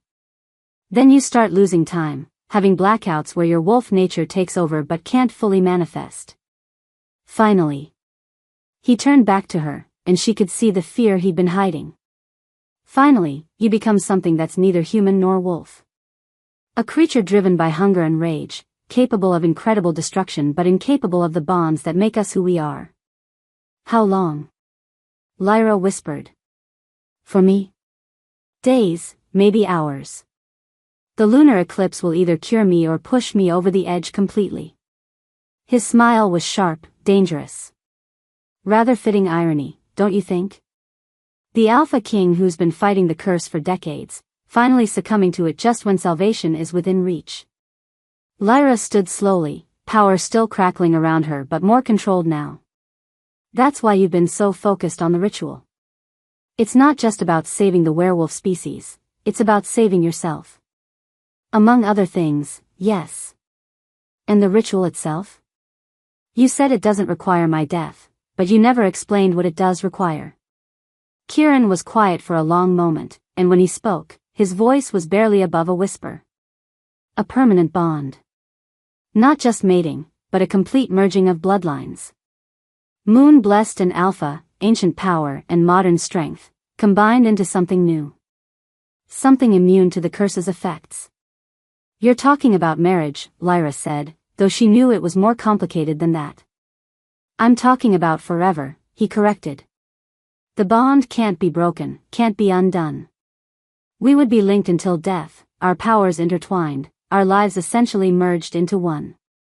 The magnitude of what he was asking hit her like a physical blow. Not just her life, but her autonomy, her individual identity. Everything she was would become part of something larger. And if I refuse? Then the curse continues to spread. More werewolves die. More packs fall to savagery. And eventually, our entire species becomes extinct. His eyes met hers. But the choice is yours, Lyra. It has to be freely given, or the ritual won't work. Some choice, she said bitterly. Bond with you forever or watch everyone die. There's another option, a new voice said from the doorway. Mrs. Chen stood there, her ancient face grave. Behind her was Professor Whitmore, carrying an armload of books that looked even older than he was. What other option? Lyra demanded.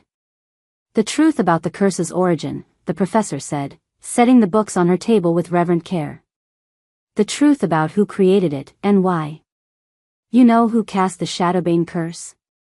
Not who, Mrs. Chen said quietly. What? And the answer is going to be very difficult for you to hear. The old woman opened the largest of the books, its pages so ancient they seemed ready to crumble at a touch. The text was in a language Lyra didn't recognize, but somehow she could read it, the words flowing into her mind as clearly as if they were written in English. The Covenant of Shadows, she read aloud. A binding curse cast in the name of justice, sealed with the blood of the innocent, to bring reckoning upon those who would destroy the sacred bloodlines. Her voice trailed off as understanding dawned. The moon blessed cast this curse, she whispered. My ancestors created the Shadowbane. 300 years ago, Professor Whitmore confirmed. When the Great Purge was at its height, when entire moon-blessed families were being hunted down and slaughtered. The last surviving council of elders performed a ritual of vengeance. They were dying, Mrs. Chen added softly. Watching their children murdered, their bloodlines systematically eliminated. In their desperation, they chose to curse their persecutors rather than fade quietly into extinction. Lyra sank into a chair, the weight of this revelation crushing. They cursed all werewolves. Not just the ones hunting them, but everyone. The curse was meant to affect only those with impure intent toward the moon-blessed bloodlines, the professor explained. But curse magic is notoriously difficult to control. Instead of targeting individuals, it infected the entire species. And it's been getting stronger ever since, Kieran said grimly. Fed by the very hatred and fear it was meant to punish. But there's more, Mrs. Chen said, turning to another page in the ancient text. The original casters included a failsafe. A way to break the curse if their descendants ever found a path to true peace. Lyra leaned forward, hope and dread warring in her chest. What kind of failsafe? A willing sacrifice, the professor read. Not of life, but of vengeance. A moon-blessed descendant must choose to forgive those who wronged their bloodline, and seal that forgiveness with a bond of trust so complete that it cannot be broken.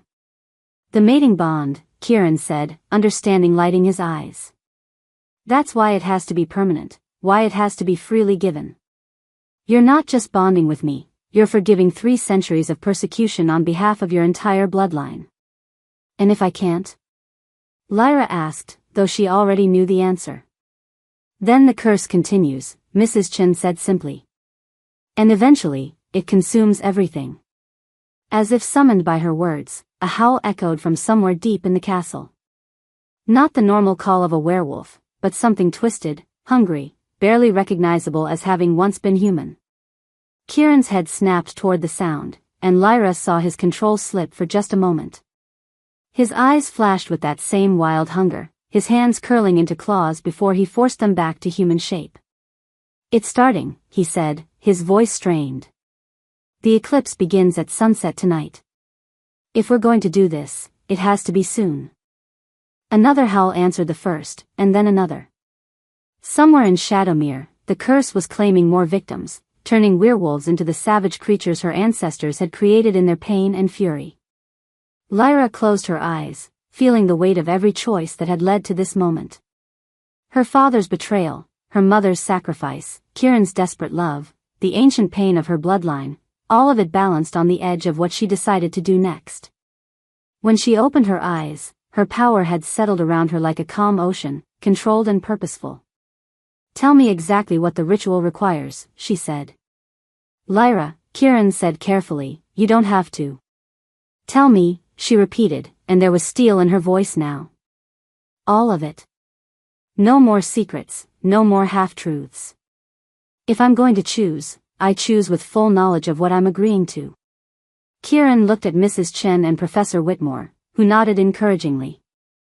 "The ritual must be performed at the height of the lunar eclipse," he began. "It requires a willing exchange of life force between a moon blessed and an alpha, sealed with blood and witnessed by representatives of the 5 ancient bloodlines. The other residents of the castle," Lyra realized. "Zara, Captain Sarah, all the others, they're the witnesses. They're the living proof that the old bloodlines can coexist, can support each other instead of destroying each other," Mrs. Chen confirmed. "And after the ritual?"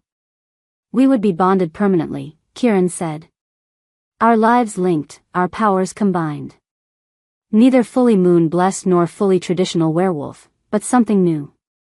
Something immune to the curse." "And everyone else?" "The curse breaks," Professor Whitmore said. "Not just stops, but reverses. Werewolves who've been affected begin to heal. Packs that have been weakened regain their strength. The savage ones return to themselves." "In theory," Kieran added quietly.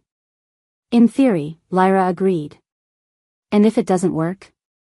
"Then we die," he said simply. "And the curse continues until there are no werewolves left to infect." Outside, the howling was getting louder, more frequent. The eclipse was still hours away, but already the curse was responding to the lunar energy, growing stronger, pushing its victims further toward the edge of sanity. Lyra stood and moved to the window, looking out at the castle that had become her home, at the people who had become her family. In the courtyard below, she could see them preparing defenses, organizing the healthy werewolves to contain those who were losing themselves to the curse's final stages. These people had taken her in when her own family betrayed her. They'd trained her, protected her, shown her what she could become. And now they were depending on her to save them all. "One more question," she said without turning around. "If I agree to this bond, if I become your maiden co-ruler, what happens to who I am? Do I disappear into us, or do I remain myself?" "That," Kieran said softly, "depends on whether you trust me enough to find out." Trust. After everything that had happened, everything she'd learned about the lies and manipulations that had shaped her life, he was asking her to trust him with not just her life, but her very identity. The howling outside grew louder, more desperate. Whatever was happening in the castle, it was getting worse. Lyra turned from the window to face the man who'd rescued her, trained her, and now needed her to save them all. The man whose curse-maddened eyes still held traces of the gentleness she'd fallen in love with. "When do we begin?" she asked. The relief in his face was so profound it took her breath away. But underneath it, she could see the hunger still lurking, waiting for the eclipse to either cure him or claim him completely. Either way, they would face it together. Whether that would be salvation or damnation remained to be seen. Chapter 7. The ancient texts lay spread across the table like accusatory fingers, their pages yellowed with age but their words burning bright with terrible truth. Lyra traced the faded ink with trembling fingers, reading the same passage for the 3rd time, hoping somehow the meaning would change. Elena Silvermoon, last daughter of the pure bloodline, attempted the breaking in the year of the harvest moon. The ritual failed at the moment of completion when the subject refused to embrace the shadow aspect of her nature, choosing mercy over justice, forgiveness over retribution. The curse remains unbroken, and Elena Silvermoon is lost to us. "Lost to us," Lyra whispered, looking up at Professor Whitmore. "What does that mean, exactly?" The old man's face was grave as he settled into the chair across from her. Outside, the sounds of preparation echoed through the castle, weapons being sharpened, defenses being strengthened, warriors being organized for what everyone knew would be their final stand. "Your mother tried to break the curse 20 years ago," he said quietly. She'd reached full maturity of her powers, found a worthy alpha to bond with, gathered the necessary witnesses. Everything was in place. But she refused to complete it? Not refused, Mrs. Chen corrected, entering the room with a tea service that nobody wanted but everyone needed. She couldn't. The ritual requires more than just power and love, Lyra. It requires the bonded pair to accept and embrace every aspect of their nature, both light and shadow. I don't understand. Professor Whitmore opened another book, this one bound in black leather that seemed to absorb the lamplight. Moon-blessed powers aren't just about healing and connection, child. Your ancestors were also capable of tremendous destruction when necessary. The ability to unravel life itself, to command absolute obedience, to inspire such fear that enemies would flee rather than face you in battle. Lyra thought of her father's death, the way he'd simply ceased to exist under her power. The violence. The capacity for harm. Exactly. Your mother was raised to be gentle, compassionate, focused only on the healing aspects of her heritage. When the ritual required her to fully embrace her capacity for dominance and destruction. Mrs. Chen shook her head sadly. She couldn't do it. She pulled back at the crucial moment, and the magical backlash nearly killed her. What happened to her after that? She went into hiding, Professor Whitmore said. Changed her name, suppressed her abilities as much as possible, tried to live a normal life. That's when she met your father. The first time, Lyra said bitterly. Before his grand schemes. Thomas Blackthorne wasn't always the man who betrayed you, Mrs. Chen said gently. When Elena first met him, he was genuinely trying to protect her. The failure of the ritual had marked her somehow, made her visible to those hunting moon-blessed bloodlines. Thomas offered her sanctuary, a new identity, a chance to disappear completely. But he changed. Power corrupts, Professor Whitmore said simply. When Thomas realized what Elena truly was, when he understood the potential she represented, yes, he changed. And Elena paid the price. A commotion in the courtyard interrupted their conversation, shouts of alarm, the clash of weapons being drawn. Lyra moved to the window and felt her blood turn to ice at what she saw. Rival pack banners flew from every approach to the castle. The Northern Ridge Pack from the mountains, the Iron Claw Alliance from the Eastern Territories, even the Southern Marsh Wolves who rarely left their swamplands. Hundreds of warriors, all converging on Shadowmere with obvious hostile intent. They're not waiting for the eclipse, she said, gripping the windowsill hard enough to crack the stone. They're attacking now. Of course they are, Kieran's voice came from the doorway, rough with exhaustion and barely controlled rage. They know what we're planning. They can't let the ritual succeed. Lyra turned to face him and had to suppress a gasp. In the hours since their conversation, his condition had deteriorated dramatically. His eyes were more wild than human now, his movements predatory and unstable. When he smiled, she could see that his canine teeth had elongated into something approaching fangs. How long before you lose yourself completely? She asked quietly. Hours, maybe less. His laugh was bitter, edged with something that made her skin crawl. Rather perfect timing for a siege, don't you think? Kieran, Mrs. Chen said carefully, perhaps you should. Should what? Hide away until I become a monster. Lock myself up so I can't hurt anyone when I finally snap. His control slipped for a moment, and power radiated from him in waves that made every piece of glass in the room vibrate dangerously. I'm still the Alpha King. Still responsible for every soul in this castle. I'll be damned if I abandon them now. Another crash from outside, closer this time. Through the window, Lyra could see the first wave of attackers reaching the outer walls. How many do we have? She asked, her mind already shifting into tactical mode. 53 fighters capable of full combat, Captain Sarah's voice came from behind Kieran as she entered the room. Another 20 or so who can assist with defense but shouldn't be on the front lines. Against how many? Conservative estimate? 300. Maybe more. The numbers were impossible. Even with the castle's defensive advantages, they were outnumbered 6-1 by werewolves who had nothing to lose and everything to gain. There has to be another way, Lyra said. Some way to. There isn't.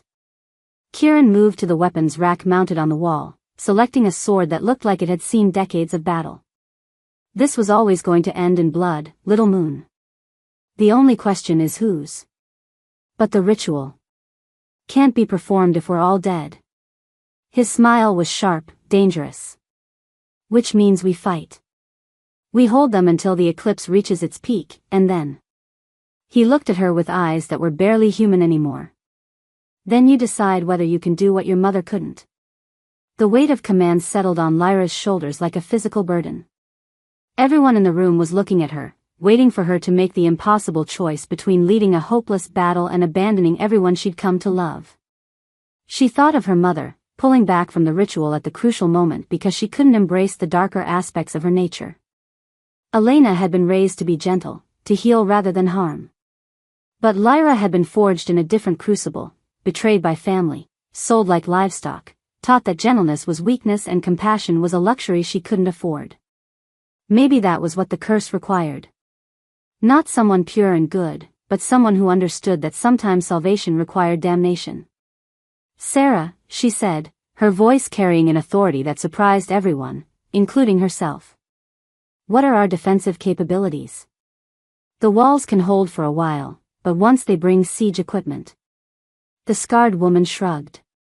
Hours at most. Then we don't let them use siege equipment. Lyra moved to the window, studying the attacking forces with new eyes. Not as an impossible obstacle, but as a tactical problem to be solved. They're counting on overwhelming us with numbers, but they're also spread out, uncoordinated. Different packs with different fighting styles and different goals. You want to divide them, Professor Whitmore said, understanding dawning in his ancient eyes. I want to turn them against each other. Power began building around Lyra, not the uncontrolled storm of earlier but something focused and purposeful. Moon-blessed abilities aren't just about connection and healing. They're about influence, about making people feel what you want them to feel. Lyra, Mrs. Chen said carefully, that kind of manipulation is exactly what the ritual requires me to embrace. Lyra turned from the window, and something in her face made even Kieran take a step back. My mother failed because she couldn't accept the shadow aspects of her power. She tried to break a curse born of vengeance with nothing but light and love. And you? Kieran asked quietly. I'm going to break it with truth. All of it. Light and shadow, healing and destruction, love and hate. She looked around the room at the people who'd become her family. But first, we survived this battle. The next hour was a blur of organized chaos. Lyra found herself at the center of a web of activity, coordinating defenses with a tactical acumen that seemed to come from somewhere deep in her bloodline. She positioned archers on the battlements, organized mobile strike teams to harass the attackers, and most importantly, began working her influence on the enemy forces themselves. It started subtly, a whisper of doubt sent to the Iron Claw warriors about their Northern Ridge allies. A suggestion of suspicion planted in the minds of the Southern Marsh wolves about whether they were being used as cannon fodder. Moon-blessed powers had always been about emotional connection, but Lyra was learning that connection could be a weapon as well as a tool of healing. It's working, Zara reported, returning from a scouting mission beyond the walls. The Northern Ridge and Iron Claw forces have stopped coordinating their attacks. I saw 2 separate skirmishes break out between different pack contingents. Good, Lyra said, not looking up from the battle plans spread across the table. But it won't last. Someone down there is smart enough to figure out what I'm doing. As if summoned by her words, a howl echoed across the battlefield, not the chaotic sound of individual wolves, but something organized, purposeful. A pack call that cut through all the confusion and doubt Lyra had been sowing, pulling the disparate forces back together with supernatural authority. Alpha Morrison, Kieran said grimly, recognizing the call. I should have known he'd take command once the fighting started. Can you counter it? Kieran tried to respond with his own howl, but what came out was broken, savage, barely recognizable as communication. The curse had progressed too far. He was losing the ability to lead his own pack, let alone influence enemy forces. No, he admitted, rage and frustration radiating from him in waves. But you can. I don't know how. Yes, you do. He moved closer, and she could see the effort it took him to maintain human form. Moon-blessed pack calls aren't about dominance, they're about connection. Feel for every werewolf in this battle, friend and enemy alike.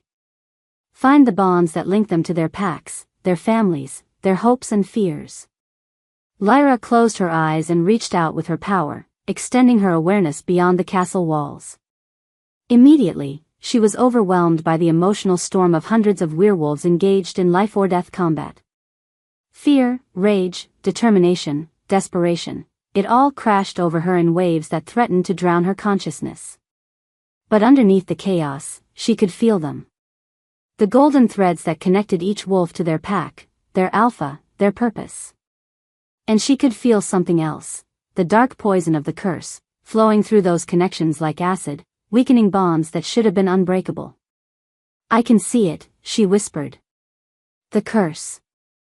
It's not just making them savage, it's destroying their ability to work together, to trust each other. That's why they're willing to fight us, Kieran said. The curse makes cooperation impossible in the long term. Eventually, every pack will turn on every other pack until nothing remains. Unless we break it. Unless you break it. Lyra opened her eyes and let out a howl that was nothing like the traditional werewolf call. This was something older, deeper, carrying harmonics that resonated in the bones of every supernatural creature within miles. It spoke of ancient bonds and forgotten loyalties, of the time before the curse when all werewolves were part of a greater whole. The effect was immediate and dramatic. Fighting slowed, then stopped entirely as warriors on both sides found themselves overwhelmed by a longing for something they'd lost but never quite forgotten. For just a moment, the battlefield was silent except for the wind. Then Alpha Morrison's counterhowl shattered the peace, harsh and discordant, pulling his forces back to their purpose through sheer dominance and will. Impressive, a familiar voice said from behind them. But ultimately futile. Lyra spun around to find Captain Sarah standing in the doorway, but something was wrong. The woman's posture was different, more arrogant, and her scarred face wore an expression of cold satisfaction that Lyra had never seen before. Sarah, she said carefully. Oh, Sarah's still here, the captain replied conversationally. Locked away in her own mind, screaming helplessly while I use her body for more important purposes. Kieran snarled, his deteriorating control making him more wolf than man. Possession. You're one of the purists. Better than that, Sarah's voice said with obvious pleasure. I'm Marcus Vex. Did you really think death could stop someone with my resources? I've been riding in your precious captain's mind for weeks, gathering intelligence, waiting for the perfect moment to strike. The betrayal hit Lyra like a physical blow. Sarah had been her friend, her protector, someone she'd trusted completely. And all this time, she'd been compromised, used by their enemies. The defenses, Lyra said, understanding flooding through her. You've been feeding them information about our defenses. Every detail, Vex confirmed through Sarah's mouth. Guard rotations, weapon stores, the location of the ritual chamber, everything. Did you think we'd attack without knowing exactly how to hurt you most? Fight me, Kieran growled, power building around him in dangerous waves. Leave her body and fight me directly, coward. Why would I do that when I can watch you tear your beloved captain apart with your own claws? Vex laughed, a sound made hideous by coming from Sarah's throat. The curse is winning, Alpha King. In minutes, you'll be nothing but a rabid beast, and these people will have to choose between letting you slaughter them or putting you down like the mad dog you're becoming. As if summoned by his words, another wave of the curse's progression hit Kieran. His human form wavered, becoming something caught between man and wolf, and his eyes went completely feral for several long seconds before he managed to wrestle back control. Lyra, he said through gritted teeth, whatever you're going to do, do it now. I can't hold on much longer. Outside, the battle was resuming with renewed intensity. Morrison had reorganized his forces and was pressing the attack from 3 directions simultaneously. Through the windows, Lyra could see the outer walls beginning to buckle under the assault. And in less than 3 hours, the lunar eclipse would reach its peak, their last chance to perform the ritual that could save them all. The ritual chamber, she said suddenly. Vex knows where it is. Of course I do, Sarah's possessed voice confirmed. And my allies are already moving to destroy it. Even if you survive this battle, you won't have anywhere to perform your little ceremony. Unless, Lyra said, power beginning to build around her in ways that made the air itself seem to thicken, I perform it right here. That's impossible, Professor Whitmore protested. The ritual requires specific conditions, ancient protections. The ritual requires a moon blessed, an alpha, and representatives of the 5 bloodlines, Lyra corrected. Everything else is just tradition. She looked around the room at her assembled allies, the people who'd become her family, who'd trusted her with their lives and their hopes. Zara with her albino heritage marking her as other. Professor Whitmore with his vast knowledge and gentle strength. Mrs. Chen with her ancient wisdom and fierce loyalty. And Kieran, fighting every second to remain himself long enough to save them all. Right here, she said again, decision crystallizing in her mind. Right now, before the eclipse, before Vex can stop us. We break this curse the way it should have been broken centuries ago, with truth instead of tradition, with courage instead of ceremony. And if it kills us all? Vex asked through Sarah's mouth, but there was something like uncertainty in the possessed captain's voice now. Then we die free, Lyra replied, power crackling around her like visible lightning. Which is more than your curse has offered anyone. The time for preparation was over. The time for doubt had passed. Whatever happened next would determine not just their fate, but the future of every werewolf alive. And for the first time since learning of her heritage, Lyra Silvermoon felt ready to embrace both the light and shadow of what she was. Chapter 8. The Great Hall of Shadowmere had become a war zone. Ancient tapestries hung in tatters, their threads mixed with silver and blood on the stone floor. Through the shattered windows, the sounds of battle raged as the castle's defenders fought desperately against overwhelming odds. But in the center of it all, Lyra stood in a circle of power that made the air itself shimmer like heat waves. Are you insane? Vex snarled through Sarah's mouth, backing away as energy crackled around Lyra in visible arcs. You can't perform the ritual here, in the middle of a battle. The magical interference alone will tear you apart. Then you'd better hope I succeed quickly, Lyra replied, her voice carrying harmonics that made the ancient stones of the castle resonate. Because if I fail, the backlash will level this entire mountain. The truth was, she had no idea if the ritual would work under these conditions. Everything she'd read spoke of careful preparation, sacred spaces, optimal lunar alignments. But the eclipse was still hours away, Kieran was losing himself to the curse by the minute, and their enemies were literally at the gates. Sometimes you had to make your own sacred space. Professor, she called, not taking her eyes off the possessed captain. I need the 5 bloodlines. Where are our representatives? Zara for the Moon Whisper line, the old man said, understanding immediately. Mrs. Chen carries Starweaver heritage. I'm descended from the Shadow Kin. Captain Sarah. He paused, looking at their compromised ally with pain. The real Sarah is Stormcaller bloodline. And the 5th? You, child. Silvermoon is the 5th and strongest of the ancient lines. Then we have what we need. Lyra began drawing power from deep within herself, not the gentle healing energy she'd been practicing, but something raw and primal that made her bones sing with ancient magic. Form the circle. Now. You're making a mistake, Vex warned through Sarah's voice, but there was genuine fear there now. The ritual requires willing sacrifice, complete trust between the bonded pair. Look at him. He pointed at Kieran, who was on his knees, fighting to maintain human form as the curse ravaged his system. He's more beast than man. The bond will destroy you both. Lyra looked at Kieran and felt her heart break a little. His eyes were wild, unfocused, and she could see the enormous effort it took him to recognize her at all. But underneath the curse's corruption, she could still feel the man she'd fallen in love with. The one who'd rescued her, trained her, shown her what she could become. "Kieran," she said softly, extending her hand toward him. "I need you to come back to me. Just for a few minutes. Can you do that?" He raised his head, and for a moment his eyes cleared. "Lyra." Her name came out rough, distorted, but undeniably him. "Too dangerous. The curse. I might hurt you." "You won't." She stepped closer, power swirling around her like a visible storm. "Because I won't let you. Because we're stronger together than apart. Because this is our choice, and I choose you." Slowly, painfully, Kieran forced himself to stand. The effort left him shaking, sweat beading on his forehead, but his eyes stayed focused on hers. "The circle," Professor Whitmore said urgently. "We need to form the circle before." His words were cut off as the great hall's doors exploded inward. Alpha Morrison strode through the wreckage, flanked by a dozen of his strongest warriors. His pale eyes fixed on Lyra with predatory intensity.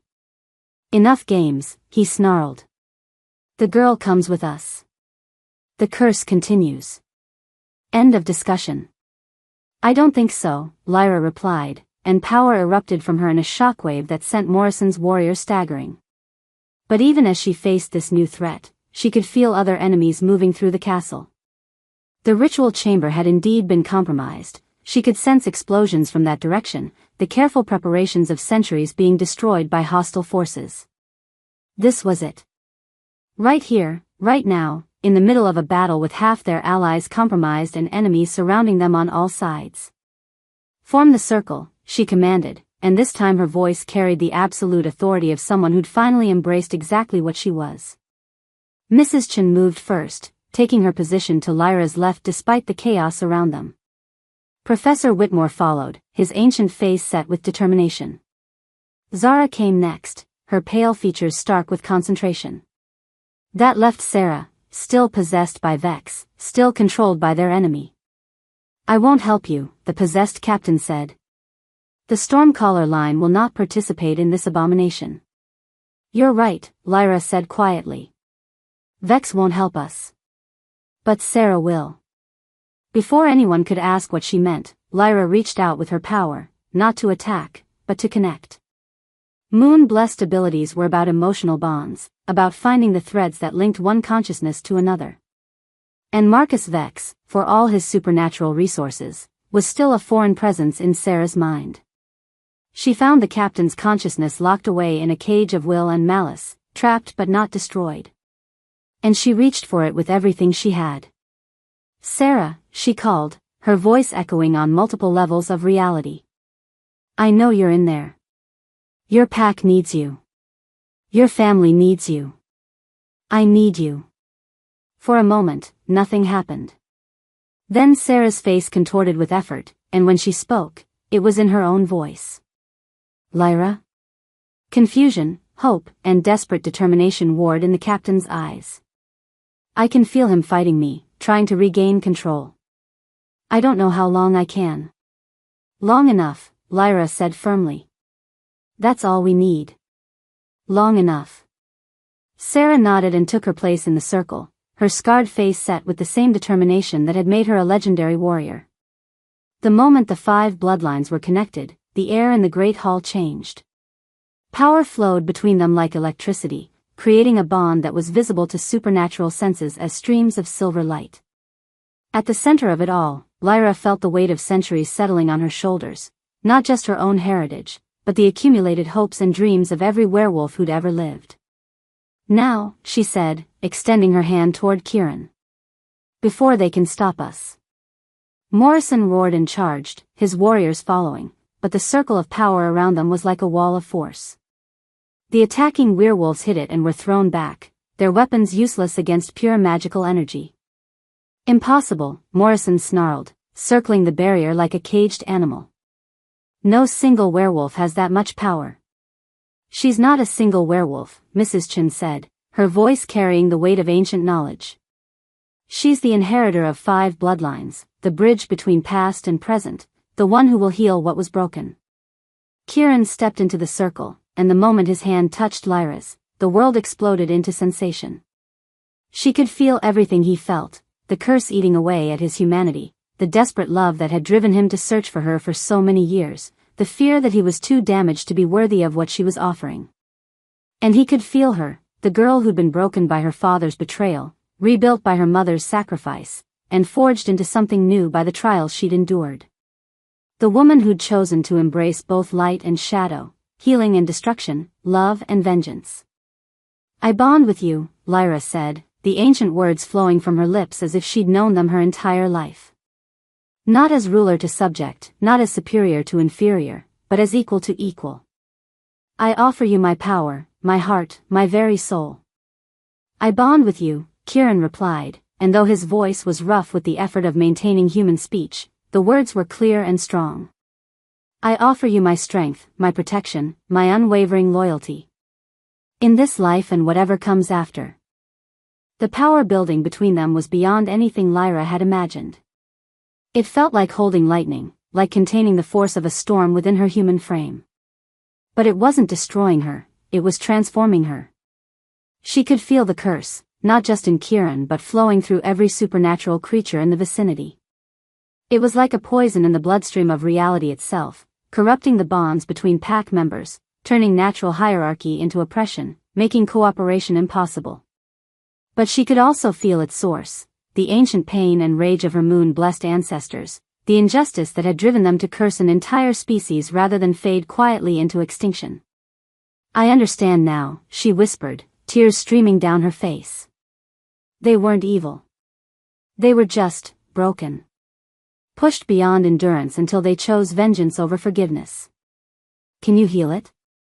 Kieran asked, and she could feel his humanity returning as their bond strengthened, the curse's hold on him weakening. "Not heal," Lyra said. "Transform. Turn the poison into medicine, the curse into blessing."